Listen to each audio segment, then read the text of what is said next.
구약 성경 예레미야 16장 1절로 13절의 말씀입니다. 예레미야 16장 1절로 13절 말씀 저와 한 절씩 교독하겠습니다. 여호와의 말씀이 또 내게 임하여 이르시되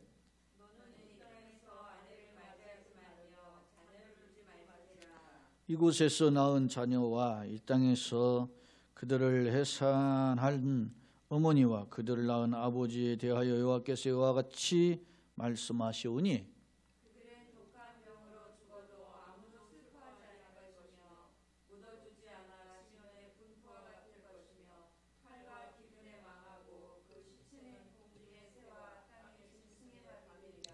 여호와께서 이와 같이 말씀하시되 조상집에 들어가지 말라 가서 통곡하지 말며 그들을 위하여 애곡하지 말라. 내가 이 백성에게서 나의 평강을 빼앗으며 인자와 사랑을 제함이라. 여호와의 말씀이니라.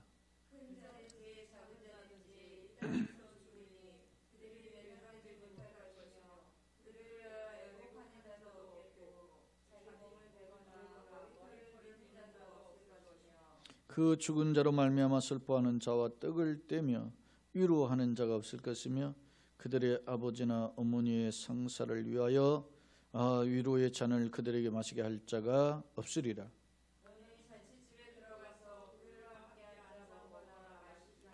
만군의 여호와 이스라엘의 하나님께서 이와 같이 말씀하시니라. 보라, 기뻐하는 소리와 즐거워하는 소리와 신랑의 소리와 신부의 소리를 내가 네 목전이 네 시대에 이곳에서 끊어지게 하리라.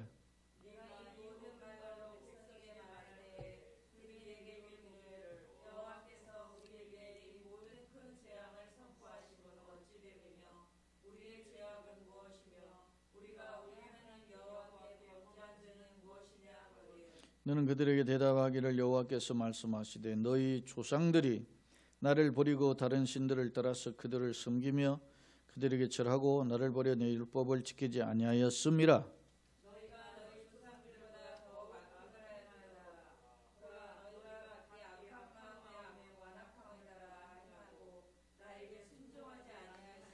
같이 보십니다. 내가 너희를 이 땅에서 쫓아내어 너희와 너희 조상들이 알지 못하던 땅에 이르게 할 것이라. 너희가 거기서 주야로 다른 신들을 섬기리니 이는 내가 너희에게 은혜를 베풀지 아니함이라 하셨다 하라.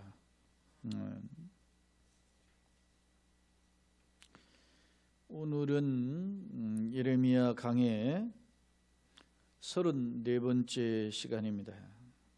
말씀의 제목은 심판의 필연성과 그 원인이라고 정해 보았는데요. 오늘 말씀을 통해서도 우리에게 깨달음과 그리고 그 말씀이 우리의 신비의 새겨짐과 그리고 삶의 현장에서 능력으로 나타나서 하나님이 기뻐하시는 길을 걸어가는 우리 모두가 되시기를 예수님의 이름으로 축원합니다. 나눠드린 교재 있는데요. 현장에 올라오신 분들은 유인물로, 그리고 영상으로 온라인 예배 참여하신 분들은 온라인으로 또 송출되는 자료를 보시면서 함께 말씀을 상고해 보고자 합니다. 먼저 서론 부분 4줄 요약해 드렸는데 한번 같이 읽어보겠습니다. 예레미야 16장은 심판 예언, 다시 말하면 2장에서 20장까지 7번째 말씀으로 피할 수 없는 유다의 비극적 종말을 묘사하고 있다. 심판 예언이 2장에서 20장까지 지속되고 있는데 오늘은 지금 16장이죠. 16장 1절에서 17장 18절까지가 7번째 예언의 말씀인데 이 예언의 말씀의 요지는 뭐냐? 유다의 비극적 종말, 다시 말하면 하나님의 심판을 피할 수 없는 그런 상태에 이르게 될 것이다. 누가? 유다가 그렇습니다. 특히 오늘은 이 16장 중에서 두 부분으로 나눌 때 앞부분인데 1절로 13절에서는 선지자의 상징적 행위, 이것을 소위 신학적으로 소위 행위 계시다 이렇게 표현하거든요. Actual Revelation이라고 표현을 하는데 이게 뭐냐면 그 하나님의 메시지를 하나님의 복음, 하나님의 말씀을 선지자를 통해서 전달하잖아요. 증거하는데 하나님의 메신저로서, 선지자가 메신저로서 증거할 때 어떻게 하느냐, 하나님께서 말씀하신 내용을, 말씀을 그대로 전하는 것이 메신저가 하는 거잖아요. 그런데 이때는 어떻게 하느냐면 행동으로, 선지자의 행동을 통해서 메시지를 증거한다는 겁니다. 그런 소위 계시를 소위 행위 계시 이렇게 표현해요. 자, 그러니까 선지자의 상징적인 행위를 통해서 하나님의 임박한 심판이 필연성, 반드시 이루어질 것임을 강조하고 있다. 그렇다면 당시 이스라엘 백성 유다가 선민이잖아요. 선민에게 닥친 그 준엄한 심판의 원인, 왜 이런 심판이 임하게 되는가, 그 원인은 무엇인가, 그 내용을 한번 살펴보자라고 하는 것입니다. 자, 오늘은 이제 심판 예언 7번째 말씀 중 특히 선지자의 행위 계시를 통하여서 주신 심판의 경고인데, 그 심판의 경고는 심판이 어떻게 목전에 임박했다. 근데 그 임박한 심판의 내용을 들여다보니까 무시무시하다는 거예요. 준엄한 심판이라는 겁니다. 그럼 왜 이런 준엄한 심판을 받을 수밖에 없는가? 물론 우리가 잘 알죠. 이미 우리는 그 심판이 벌어진 상황을 아니까. 그 심판의 내용을 들여다보면 뭡니까? 유다가 북쪽의 바벨론, 갈대아의 사람들을 통해서 나라가 멸망하고 포로로 잡혀가게 될 것이다. 그런 겁니다. 그렇다면 왜 이런 준엄한 심판을 당하게 되었는가? 그 내용을 살펴보자는 거예요. 자, 16장 1절 먼저 교제의 내용들과 함께 성경을 이제 교차적으로 말씀을 전해보고자 합니다. 16절 1절 여호와의 말씀이 또 내게 임하였다 그랬죠. 2절에 너는 이 땅에서 아내를 뭐하지 말아라? 맞이하지 말라 그랬어요. 아내를 맞지 말라, 결혼하지 말라는 말이에요. 이건 소위 말하면은 역설이에요. 왜냐? 일종의 아이러니잖아요. 왜냐? 결혼은 축복이잖아요. 결혼은 하나님 세우신 것이고, 그래서 생육하고 번성하려면 어떻게 해야 됩니까? 가시적으로 번성하려면 결혼하지 않고 어떻게 생깁니까? 그런 면에서 보면 동물들에게 종족 번식의 본능이 강하다 그러잖아요. 그런 것처럼 우리 인간에게도 우리가 생육하고 번성하는 거예요. 실제적으로요, 하나님께서 아브라함의 복을 주셨을 때도 그런 복의 내용을 구체적으로 들여다보면 뭡니까? 내 자손을 하늘의 별처럼 땅의 모래처럼 많아질 것이다. 셀 수 없이 많아질. 이게 하나님의 축복의 상징이냐. 그런데 그거 어떻게 이루어집니까? 결혼을 통해서, 내 몸에서 날짜를 통해서 특히 분명하게 이야기해 줬어요. 입양도 안 된다 그러잖아요. 양자산모가 안 돼. 내 몸의 날짜다. 그런데 그 몸에서 날짜가 어떻게 해요? 약속의 자녀로, 네가 인간적인 방법으로 얻은 어떤 육체적 방법을 통한 자식이 아닌 하나님의 약속의 자녀 준다. 그러니까 이 결혼은 축복이라 말입니다. 성경에 여러 곳에서 결혼에 대한 축복관을 소개하고 있는 것이 사실이고요. 그런데 그럼에도 불구하고 하나님께서는 선지자 에레미야에게 너는 아내를 맞이하지 말라. 그리고 딸과 자녀를 두지 마라. 이 말은 결혼하지 않으면 딸과 아들을 생산할 수가 없잖아요. 그러니까 결혼하지도 말고 아들, 딸 낳지도 말라, 이런 말씀을 하는 거예요. 왜 그런 것인가? 우리 그냥 속담에 이런 말 있죠. 무자식이 상팔자, 그런 거 있잖아요. 오직하면 그런 말을 합니까? 자식이 많아야 되는데, 자식이 많은 사람들 보면 가지 많은 나무에 바람 잘 날 없다고 하는 거 보면서 하는 사람들의 자위죠. 스스로 위로해요. 야, 자식이 없는 게 저렇게 있다구나. 자식 있는 가정들 보니까 막 얼마나 속 썩는 거 보이면서 하는 거예요. 그러니까 그게 이해가 되잖아요. 마찬가지로 오늘 하나님께서 결혼이 축복이고 하나님의 주시는 복의 통로인데 왜 결혼을 못하게 하고 자식을 못 낳게 했느냐. 여러분 시편의 127편에 보면은 이랬어요. 자식은 여호와의 주신 기업이 그때의 하나님의 상급이로다. 그랬어요. 그가 뭐 자식은 장사의 수정이 무엇과 같아요? 화살과 같으니 이것은 뭐요? 화살통 전통에 가득한 자는 복되도다. 왜? 저가 원수와 성문에서 만날 때 부끄러움을 당하지 않는다. 자식이 많아야 돼요. 예전에 우리도 그런 말을 하셨잖아요. 어르신들이 네가 말이지 내가 아들 없다고 깔보냐 뭐 자식 없다고 깔보냐 막 이랬거든. 그러니까 자식이 축복이에요. 그런데 이런 결혼을 하고 아들 딸을 낳는 일이 축복인데 그것을 하지 말라고 하시는 까닭은 뭐냐? 이게 역설이라고 그랬잖아요. 응? 그건 뭐냐? 한번 들여다보겠습니다. 자, 이곳은 이스라엘 민족이 사는 곳이죠. 낳은 자녀와 이 땅에서 그들을 해산한 어머니와 그들을 낳은 아버지, 부부가 이제 자녀를 생산하는 거니까 대하여 여호와께서 이와 같이 말씀하신다. 뭐라고 하는지 보세요. 자식을 낳는 부모들에게 하는 말씀이에요. 뭐라고 하는지 보세요. 자, 4절 다 같이 한번 읽어보세요. 그들은 독한 병으로 죽어도 아무도 슬퍼하지 않을 것이며 묻어두지 않아 지면의 분토와 같을 것이며 칼과 기근에 망하고 그 시체는 공중의 새와 땅의 짐승의 밥이 되리라. 왜 자녀를 결혼을 하지 말고 자녀를 낳지 말아야 되느냐에 대한 이유가 나와요. 이곳에서 지금 이스라엘 민족이 살고 있는 땅이죠. 자녀와 이 땅에서 그를 행사하는 어머니, 그들을 낳은 이제 아버지에 대해서 말씀하는 부모님들에게 말씀하시는 거예요. 그들은 독한 병으로 죽어도 아무도 슬퍼하지 않는다. 독한 병은 이게 전염병이에요. 지금 이번에 코로나19를 통해서 우리에게 한 지금 500만 가까이 감염자가 지금 생겼는데 그 중에 상위 랭크에 소위 말하면 1위에서 한 30, 40위 국가를 상위 랭크를 보세요. 전부 다 잘 사는 나라가 해당이 돼요. 못 사는 나라보다. 이게 나는 세상에 대한 경고라는 거예요. 어떤 사람이 그런 글을 이게 우주적 재앙 아닌가 뭐 이렇게 했더니 미신적이라고 그러는데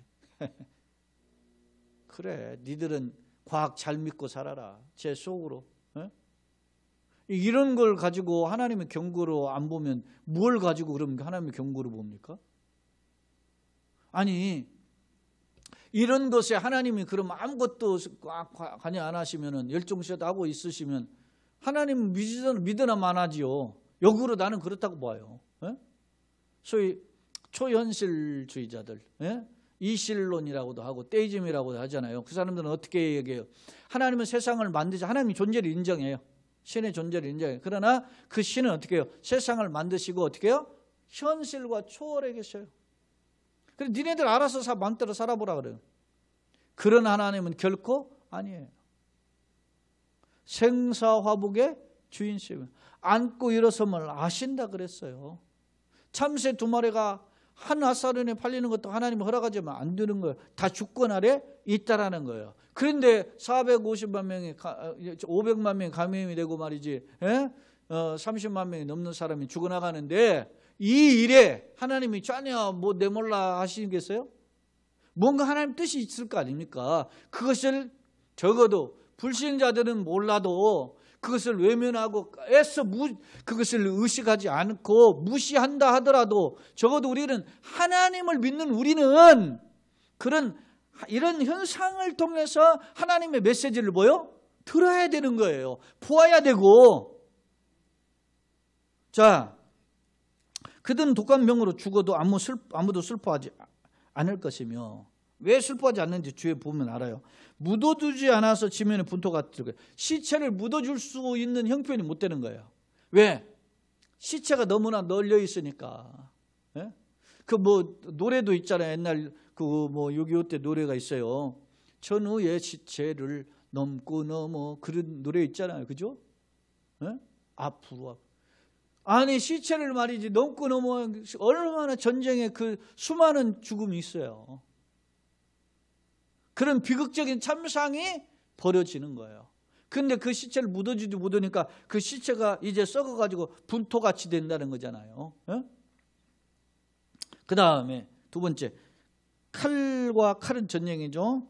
기근은 굶주림에 망하고 그 시체는 공중의 새와 땅의 짐승의 밥이 되리라. 지난 시간에도 이걸 살펴봤어요.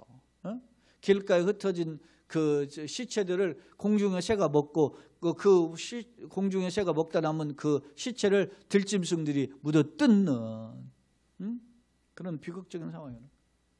이건 지금 고대 근동의 전쟁터에서 일어났었던 일들을 보면 이건 비일비재했던 현상이에요. 그렇게 될 것이다. 자, 그러니까 이렇게 다 죽어 나가는데 결혼을 해서는 뭐 할 것이며 아들 딸 낳으면 어떻게 할 거냐. 다 죽는데 내가 자식을 낳았는데 말이지 전쟁에 칼에 죽고 내가 자식을 낳았는데 말이죠 굶주려서 죽고 새나 들짐승에 밥이 된다면 이건 비극적인 일이 아닙니까? 그런데도 결혼해서 자식을 낳을 일이 없지요. 자, 그러면서 이제 5절로 9절에서는 하나님께서 또 두 가지를 금지해요. 이제 1절로 4절에서는 결혼하지 말라 그렇게 이야기했고, 자 5절로 9절은 두 가지를 금지하는데 그게 뭐냐면 애사와 경사에 참여하지 마라. 이스라엘의 전통에 보면 초상집에 가서 위로해 주는 거 같이 울어주잖아요. 그래서 심지어는 초상집에 가면 같이 울어주는 사람이 있어요. 그런 사람이 있었단 말이죠. 헌화한단 말입니까? 그런 그 울어주는 사람이 있었고 또 결혼식에 가면 들러리가 있어서 축하해 주잖아요. 근데 그런 일을 금지하는 거. 자 보세요. 5절에 여호와께서 이와 같이 말씀하시되 초상집에 들어가지 말라. 가서 뭐하지 말라. 통곡하지 말며 그들을 위하여 애곡하지 말라. 그래요. 가끔 보면 그 상주보다도 문상간 사람이 더 우는 경우를 볼 수 있거든. 그런 게 뭐냐? 그 사람의 그 마음을 위로해 주는 거거든. 사실은 어떻게 보면 자기의 맺힌 것도 있지만은 그러니까 이스라엘이나 고대 근동의 전통에 보면 상가에 가서 그 고인의 그 죽음을 슬퍼해 주는 거. 그 상주가 얼마나 슬퍼하겠어요. 그거 같이 울어주는 거거든요. 통곡하거나 애곡하는 거예요. 통곡이나 애곡은 슬피 우는 거잖아요. 그죠? 그냥 눈물 한두 방울 떨어뜨리는 정도가 아니에요. 그 슬프게 우는 거예요 지금. 그러지 말아라. 왜냐? 내가 이 백성에게서 나의 평강을 빼앗으며 인자와 사랑을 제함이라 그랬어요. 자, 왜? 여러분 생각해 보십시오. 아니 이런 현상이 일어나가지고 고난을 당하고 역경을 당하고 전쟁이 있고 이런 것 때문에 죽어나가면 가서 위로해 줘야 되잖아요. 근데 왜 이렇게 하지 말라고 그랬을까? 자, 보세요. 6절에 보면 큰 자든 작은 자든지 이 땅에서 죽으리니 그들이 매장되지 못할 것이며 그들을 위하여 애국하는 자도 없겠고 자기 몸을 베거나 머리털을 미는 자도 없을 것이다. 그러니까 아니 온 천지가 시체투성인데 어느 집집마다 장례투성인데 장례에 갈 필요가 없는 거예요. 어느 특정인 집에만 장례식이 벌어졌고 어떤 한 분이 돌아가셨다든지 그러면 당연히 가서 위로해주고 애국을 하고 해서 함께 슬픔을 나눠야죠. 그러나 오늘 하나님이 초상집에 가지 말라고 명하시면 뭐냐면 온 천지가 집집마다 전쟁의 쑥대밭이 되어서 시체로 넘쳐나기 때문에 그런 일이 허사에 불과하다는 거예요. 내 앞가림도 하기 어려운 상황에 와 있는 거죠. 그러면서 여기 보면 이런 표현을 하잖아요. 거기에 보면 애국하는 자도 없겠고 6절 하반절에 자기 몸을 베거나 머리털을 미는 자도 이게 자기 몸을 벤다는 것은 이방인들 경우에 이방 교도들은 특히 바울 숭배자들 경우에 보면 그런 게 있는데 어떻게 하냐. 죽은 자가 있으면은요 그 자기 몸에 막 칼키면서 상처를 내면서 슬퍼했다는 거예요. 왜? 내가 고통, 그 슬픔의 고통을 함께 한다라는 의미에서 그게 이제 그런 걸 하지 성경에서는 레위기에서 보면 그런 거 하는 것을 금지했는데 이방인들은 그랬어요. 그러나 이방인은 그런 것처럼 너희는 그러지도 말라라 그렇게 이야기하는 거예요. 그러면서 머리털을 미는 것은 부끄러움이잖아요. 그러니까 자기의 가족이 죽고 그러니까 수치를 당함을 나타내는 상징적 행위가 뭐예요? 머리털을 미는 거예요. 그런 것을 하지 말아라 그래요. 자, 7절 같이 읽어볼까요? 그 죽은 자로 말미암아 뭐요? 슬퍼하는 자와 떡을 떼며 위로하는 자가 뭐요? 없을 것이며 그들의 아버지나 어머니의 상사를 위하여 위로의 잔을 그들에게 마시게 할 자가 없으리라. 그러니까 뭐 내일 가족 중이나 자녀들 중에 누가 죽어서 그렇게 해서 슬퍼하면서 그 떡을 떼는 위로의 떡을 떼는 거죠. 이게 그를 떼는 사람이 없고 심지어는 어머니나 아버지 상사 부모님이 돌아가심을 때문에 위로의 어떤 잔을 건네주는 사람도 없다. 왜? 조문객이 없는 거예요. 다 죽었는데 조문객이 어디 있습니까? 이게 비극이죠. 우리가 이게 심각하게 안 와닿는 거예요. 지금 이번에 몰라도 이 코로나19로 우리 뭐 260여 명이 넘게 돌아가셨죠. 우리나라에서는. 그런데 그 어느 경우에서는 장례식장에 못 가는 거예요. 코로나 감염 때문에. 또 심지어는 내가 감염이 안 됐어도 사도 못 가고 감염된 자는 격리돼서도 못 가고 인륜의 가장 어떤 지극한 어떤 기본적인 도리인 부모 장례식에도 참여하지 못하는 이런 비극적인 슬픔이 우리 현실 속에 나타나고 있단 말입니다. 그럼 뭔가 하나님 앞에서 우리가 세상 사람은 하나님 모르니까 그렇다 치고 우리는 하나님 믿는 사람으로서 이런 상황 속에서 하나님의 메시지를 뭔가를 들어야 되고 읽어야 되는 거거든. 현실을 통해서. 그런데 우리가 그것을 외면한다면 그것을 못 깨닫는다면 우리가 영적으로 무지한 거죠. 나는 어떤가 한번 봅시다. 자, 그 다음에 이제 8절 9절은 또 다른 명령인데요. 이제는 어디에 가지 말아라? 잔치집에 가지. 잔치집은 일종의 결혼식이죠. 결혼식의 대표적인 결혼식에 가지 말아라. 들어가서 그들과 함께 먹거나 마시지 말아라. 9절 만군의 여호와 이스라엘의 하나님께서 이와 같이 말씀하시니라. 보라, 기뻐하는 소리와 즐거워하는 소리와 신랑의 소리와 신부의 소리를 내가 내 목전에 내 시대에 이곳에서 끊어내. 결혼할 수 있는 결혼식이 소리가 기쁨의 소리가 없는 거예요. 왜? 남녀노소가 다 죽어가는데 결혼식 할 수 있는 사람이 없는 거예요. 설령 예를 들면 결혼식 하는 부부가 설령 생겼다 합시다. 다 죽어나가가지고 장례 치르는 반인데 결혼식 하는 그 결혼하는 부부가 얼마나 기쁘겠어요. 이런 비극적인 상황을 보여준다라는 점을 오늘 본문에서는 교훈해주고 있어요. 이제 10절로 13절은 또 다른 단락인데, 자, 이걸 앞서 하나님이 세 가지의 명령을 통해서, 예레미야를 통한 명령이죠. 명령을 통해서 하나님이 말씀하신 거잖아요. 야, 너 결혼도 하지 마, 초상집도 가지 마, 결혼식집도 가지 마, 혼인집도 가지 마. 이렇게 했어요. 이렇게 상징적인 행위를 통해서, 이게 소위 행위 계시라고 그랬는데, 행위 계시를 통해서 선포를 하니까 백성들이 물을 거 아닙니까? 당대의 백성들이 물어요. 그게 이제 9절 10절에 이야기하는 내용이에요. 당대 백성들이 예레미야에게 묻는 거예요. 자, 한번 봅시다. 9절, 10절 11절이죠. 네가 이 모든 말로 백성에게 말할 때 그들이 네게 묻기를 여호와께서 우리에게 이 모든 큰 재앙을 선포하시면 어찌 됨이며, 그리고 우리의 죄악은 무엇이며 우리가 우리 하나님 여호와께 범죄한 죄는 무엇이냐. 제일 안타까운 게 뭐냐면 자기가 죄를 짓고도 죄를 짓지 않았다, 죄를 지은 줄도 모른다, 이런 것이 문제예요. 저는 이번에 지금 우리가 코로나19도 있지만은 저는 그렇게 오래됐는지 몰랐어요.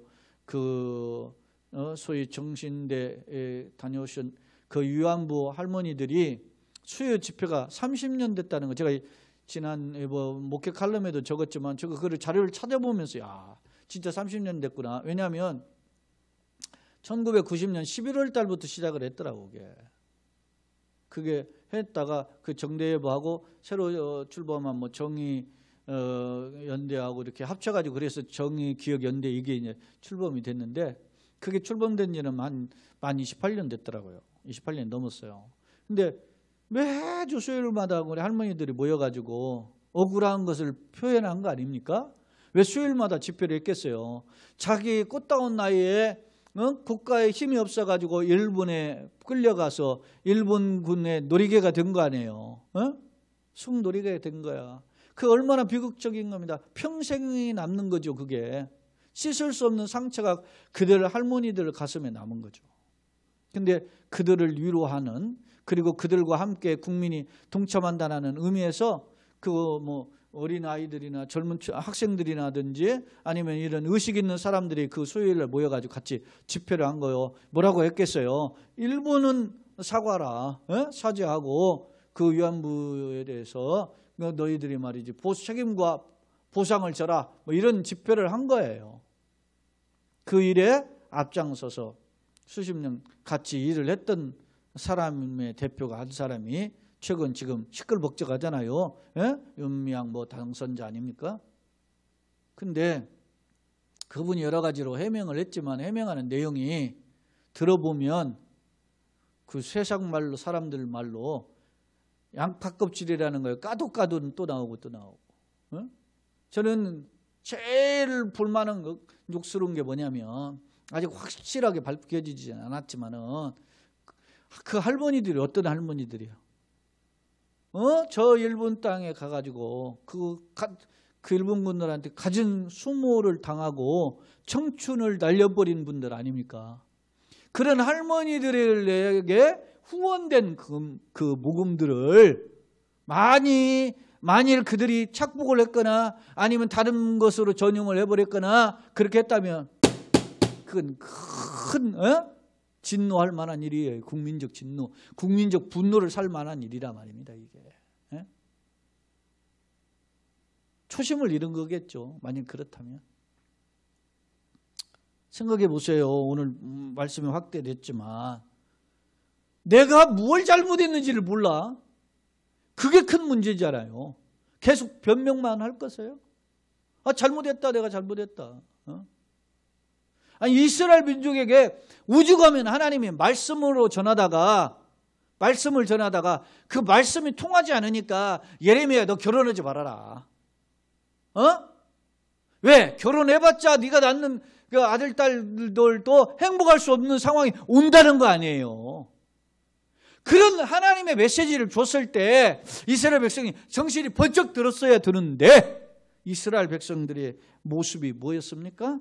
야 도대체 하나님 이렇게 극단적으로 우리 심판하시는 까닭이 뭐냐? 도대체 우리가 뭔 죄를 졌냐? 이렇게 나오는 거예요. 소위 말하면 참 코지고 답답하는 거죠. 적반하장도 이런 거예요. 자, 그 11절 봅시다. 너는 그들에게 대답하기를 하나님 뭐라고 말씀하시라고 말하냐면 여호와께서 말씀하시되 너희 조상들이 나를 뭐라고 버리고 다른 신들을 따라서 그들을 섬기며 그들에게 뭐요? 절하고 나를 버려 내 율법을 지키지 않았다. 이건 뭐예요? 조상의 죄예요. 너희 조상의 죄에 대한 것을 먼저 거론해요. 조상의 죄가 뭐예요? 하나님을 버렸다. 하나님을 떠났어. 지난 시간에도 보았지만은 이스라엘 백성들이 어떻게 했어요? 하나님을 향해서 다가오기는 그냥 어떻게 해요? 뒷걸음질 쳤다 그랬잖아요. 뒤로 물러섰다 그랬어요. 그런데 이런 하나님을 버리고 하나님 버린 이유가 있어요. 왜 그래요? 여러분요. 부부가 살다가 여러분 이스라엘과 하나님 관계는 신랑과 신부의 관계로 자주 소개됐어요. 근데 부부가 살다가 말이죠. 남편이 안 하던 한 사람이 말이지 딴 여자는 딴 남자도 바람 피우고 돌아다니는 거야. 그런 거요. 사랑이 식어진 것도 문제인데 바람 피우고 돌아다니는 거야. 나를 버리고 다른 신을 따라서 그들을 뭐요? 섬김. 심지어는 하나님 말씀에 보면은 내가 준 축복, 이거 다 너네들이 갖다가 이방 신전에 바치는 그 제물들이 뭐요? 다 하나님의 축복이라는 거예요. 그런데 그것을 마치 그들이 준 것인 양 갖다가 바친다. 그들에게 절하고 나를 버려 내 율법 뭐요? 지키지 않았다. 율법은 하나님의 말씀이죠. 하나님이 주시는 관계죠. 그러니까 율법을 지킨다는 것은 내가 하나님 사랑합니다, 하나님과 관계를 지켜나가겠습니다, 일종의 신앙 고백과 결단의 표현 아닙니까? 그것을 버렸다는 거예요. 자, 그러면 이것으로 끝나느냐? 아니 뭐 우리 조상들 때를 우리가 뒤집어 써야 됩니까? 이렇게 할 수 있는데, 자 12, 13절에 보면 뭐라고 하시냐면 너희가 너희 조상들보다 뭐라고 했어요? 더욱 악을 행하였도다. 너희 조상의 죄는 물론이거니와 너희 조상의 죄는 어떻게 보면 세 발의 피라는 거예요. 너희들을 지금 현재 지금 있는 너희들은 뭐요? 더욱 악을 행했다. 지난 시간에 우리가 살펴보았잖아요. 예레미야 15장 4절에 히스기야 왕의 아들 므낫세가 예루살렘에 행한 그 세계 여러 민족 가운데 행한 죄 때문에 세계 여러 민족 가운데 내가 흩어버리겠다 그랬잖아요. 므낫세가 왕 통치도 55년 제일 오래 했다 했지 않습니까?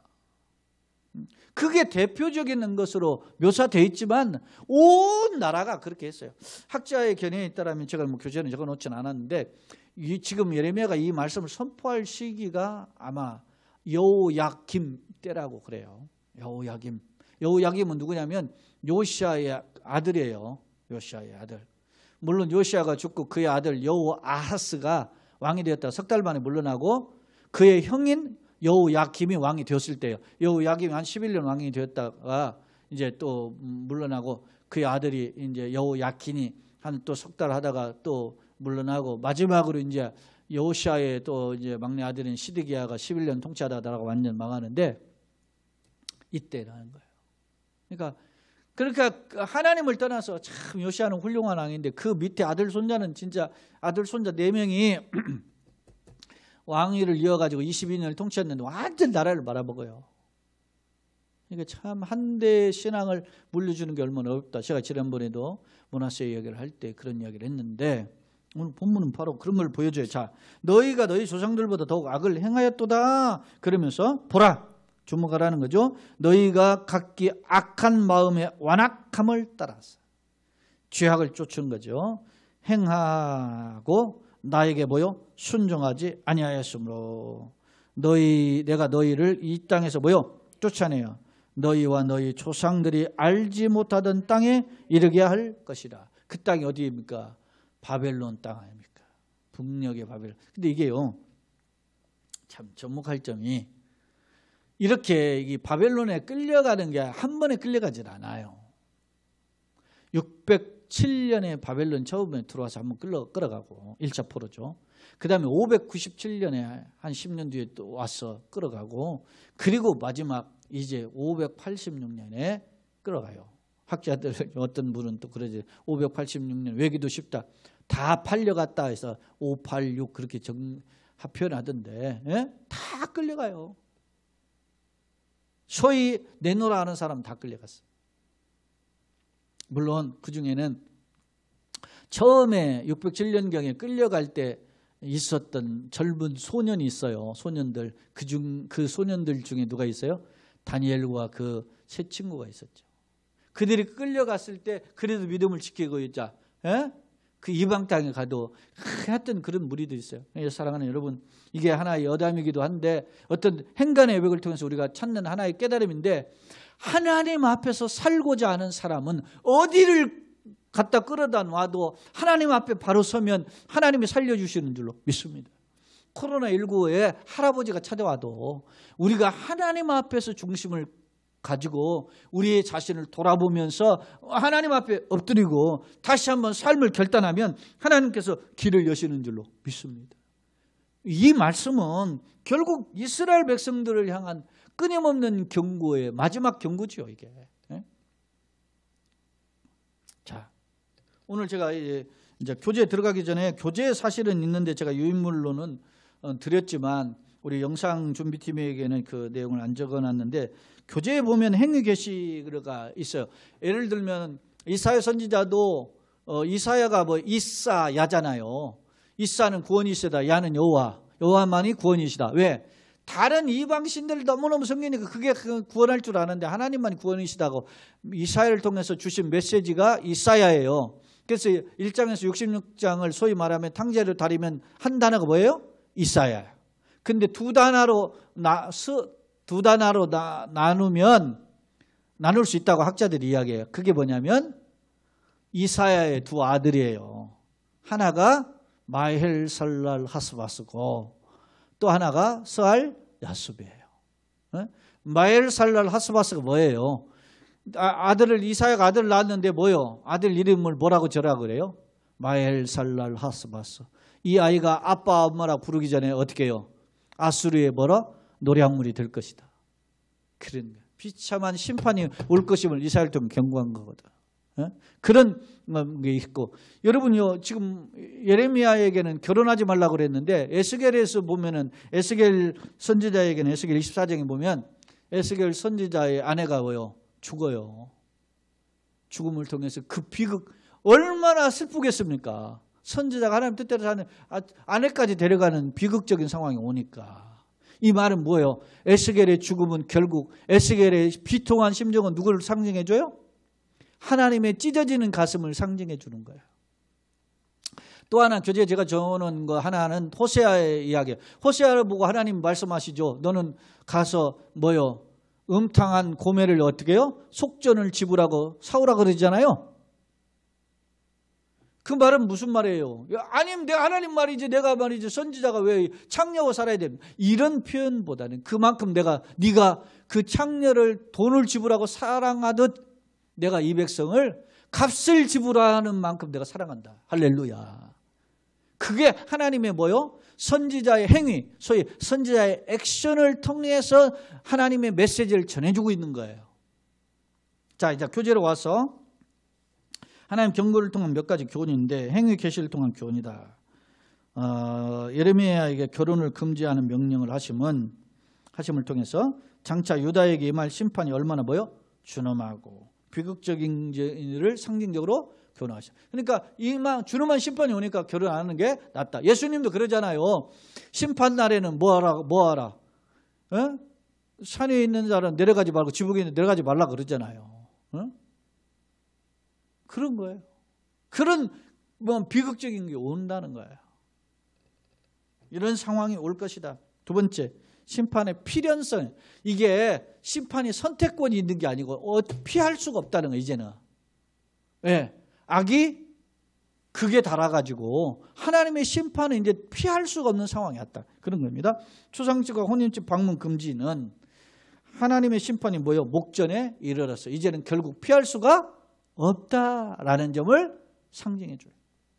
마지막으로 세 번째, 그럼 왜 이런 심판이 왔는가? 이스라엘 백성 선민인데 왜 이 선민에 이런 비극적 심판이 왔는가? 그것은 조상의 배교, 조상들 하나님 떠나서 우상 숭배하는 것은 물론 당시 이스라엘 백성들이 어떻게 해요? 더 큰 불신앙으로 하나님의 심판을 뭐요? 초래했어요. 자초한 거죠. 자성자박이죠. 자, 결론입니다.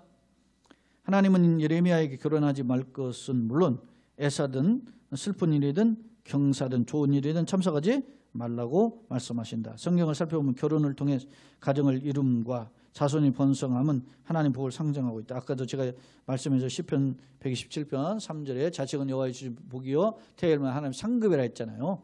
이것이 자식은 장사의 수중 화살 같은 이것이 저 화살등 가져간 자는 복이 있다 그랬잖아요. 그렇게 말씀한 거예요. 그런데 애경사 또한 참석하고 위로해 주라 그랬어요. 그런데 위로해 주고 축하해 주라 그랬는데 그게 인륜의 도리니까. 그럼에도 불구하고 이를 금지하신 까닭은 뭐냐? 그것은 주만한 심판이 뭐요? 목전 임박했다는 거예요. 임박했기 때문에 이런 행위가 뭐요? 무의미하다. 전쟁터가 일어나고 초토화된 상황이 있는데 결혼하면 뭐 할 것이고 그 남의 집 장례식 가면 뭐 할 거예요? 다 장례식장인데 그러니까 우리가 시편 90편에서 모세의 기도가 얼마합니까? 어떠합니까? 하나님이여 이 백성을 뭐요? 홍수처럼 쓸어가신다. 인생 70이 강간은 80이라도 뭐요? 신속히 날아가니 신속히 날아간다 그러잖아요. 그러면서 홍수처럼 쓸어가는 걸 보면서 야, 인간이 이렇게 약간 존재구나, 이걸 깨닫게 했던 거거든요. 그걸 깨닫지 못한다면 그게 비극이죠. 자, 그러면 이러한 준엄한 심판의 목전이 이렇기 때문에 이런 행위 무의함을 보여준다. 자, 하나님은 마지막 두 번째, 밑에서 두 번째, 노하기를 더디하시면 인애가 크신 분이죠. 요엘서나 또 뭐 호세아서나 뭐 요나서나 이런 곳에 보면 하나님의 속성에 대해서 보면 하나님의 뭐요? 사랑에 대한 속성이죠. 인자가 크시고 긍휼이 크시고 자비가 크시고 노하기를 더디하시고 뭐 이런 표현들이 계속 나와요. 그만큼 하나님 사랑의 하나님이죠. 그럼에도 불구하고 이러한 준엄한 심판을 하신 까닭은 뭐냐? 죄악이 뭐요? 가득했다는 거예요. 가득했다는 뜻이다. 오늘날 우리 사회를 돌아보면 어떻습니까? 불의가 가득한 시대입니다. 예? 과학이 발달하고 경제가 발달하고 그렇지만은 뭔가 이거 아까도 이야기했잖아요. 코로나19를 통해서 우리가 깨닫는 게 있어야 된단 말이죠. 경제가 발전하고 과학이 발달하고 첨단 과학이 발전했지만 하나님 향한 도전은 거세지고 있어요. 그 첫 번째에 우리 기독교인이 있음을 기억하고 우리가 하나님 앞에 더 겸손히 낮아져야 돼요. 하나님, 이런 일을 통해서 우리 자신을 돌아보고 엎드리게 하여 주신 기회를 주신 거 감사합니다. 하나님께 다시 한번 엎드리고 낮아져서 겸손히 하나님 앞에 쓰임받는, 하나님을 구하고 찾고 의지하는 우리 기독교인 되고 더 나아가서 이 땅을 치료하고 회복하심을 통해서 살아계신 하나님 만나는 그런 이 땅의 백성들 되기를 예수님 이름으로 축원합니다. 그런 우리 모두 또 현장에 올라오신 분들이나 가정에서 온라인 예배하는 모든 성도들 다 되시기를 예수님 이름으로 축원합니다.